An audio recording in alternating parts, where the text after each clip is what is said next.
kibuyaga newe biba bingi yanwanirira entaro zonna sina kincha kubanga muina Yesu wange sija muvako. Yesu nashimwe mwene data. Abantu benshi bajya batekereza ko isi hari igihe abaye itagira umuntu muzima wayubaha, ariko maze gusoma ijambo ry'Imana mu Itangiriro ibice 6 umurongo w'9 cyo ijambo ndaritekereza. Haranditse ngo ariko Nowa agirira umugisha ku Uwiteka. Haranditse ngo ariko nubwo rubyaro rwa Nowa yari umukiranutsi yatunganaga mu gihe cye, Nowa yagendanaga n'Imana, ariko Nowa agirira umugisha ku Uwiteka kuko yakiranutse mu gihe cye. Hari igihe abantu bavuga bati nta mukiranutsi uhari, nta nubaho, bitewe nuko ibyaha ari byinshi.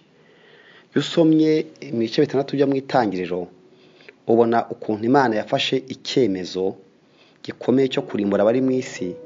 Ho nko mu murongo wa 5 haravuga ngo Uwiteka abantu yuko ingeso z'abantu zari mbi cyane mu isi, kandi no kwibira kwabo kose imitima yabitekereza ibibi gusa iteka ryose. Ariko Nowa agirira umugisha ku Uwiteka kuko yagendanaga nawe kandi agakiranuka. Nimo nibaza Nowa yakiranutse gute?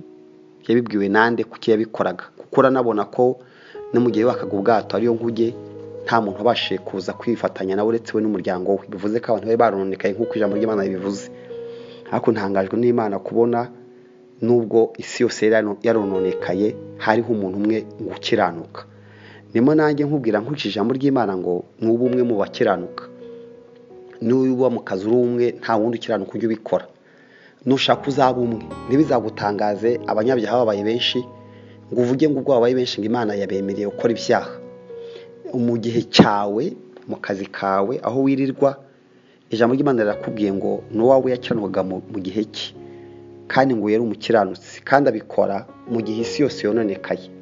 Kino gihe turimo ni igihe isi yononekaye, isi itagifite ubuzima, abantu bamaze kwangirika. Hanyuma abantu bakavuga bati nta mukiranutsi kibaho. Iyo abantu babonye biba mu nsengero, amakuru atambuka, induru n'ibindi, hari igihe bibwira yuko nta muntu kibaho, abantu bose barimbutse. Ariko makubwira inshuti y'umusaraba, hari abantu mu gihe cyawe bakiranuka. Niyo byananira abandi, ntutekereze ko harimo abantu Imana itabifite yazigamye.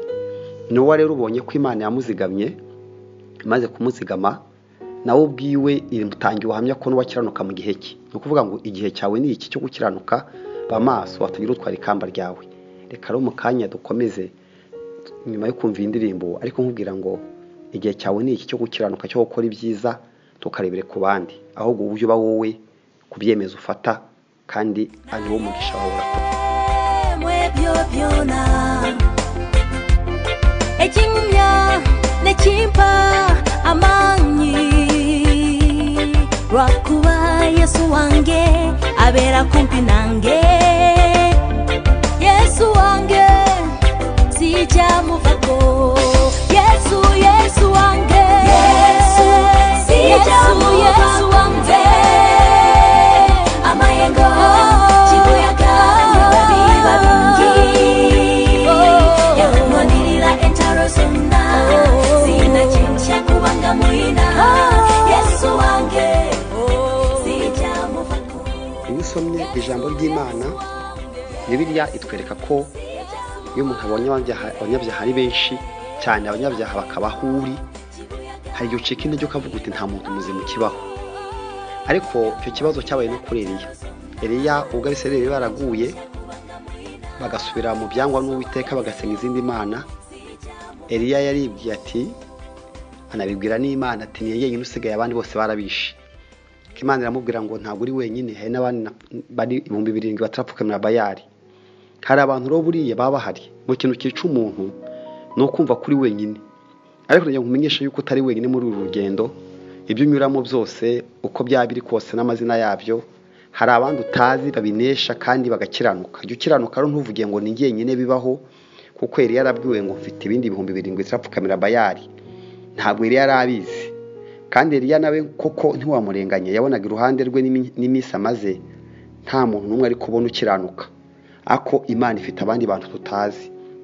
Impamvu Bibiliya itubwira ngo ntidugace imanza kuko Imana ari umucamanza wa bose. Uyu mwanya yakumenyeshe ko rero mu gihe cyawe n'ubwo ukiranuka, uko Nowa yakiranutse mu gihe cye, Eliya mu gihe cyarakiranuka, nawe iki ni igihe cyawe Imana iguhaye kugira ngo ukiranuke.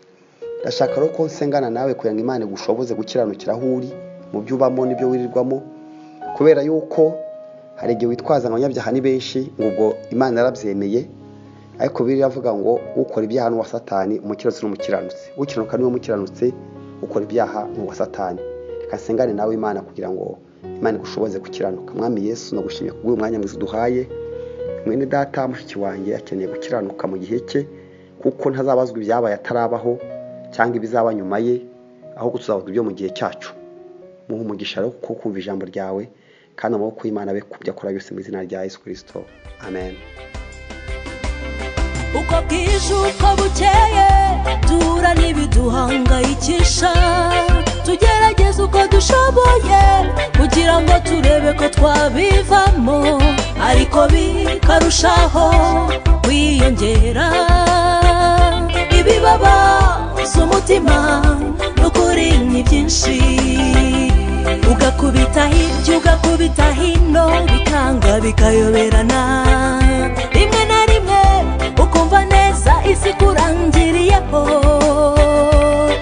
ariko muri ibyo byose ikinkomeza kikama gushikama nuko Yesu wanjye ahorana nanjye. Oh Yesu wanjye, Yesu sinzamuyahunge. Imiyaga imiraba nubwo byaba byinshi, ihurwa n'iriri ntambara zose, akeneye kuko mufite Yesu wanjye sinzamuvako. Yesu wanjye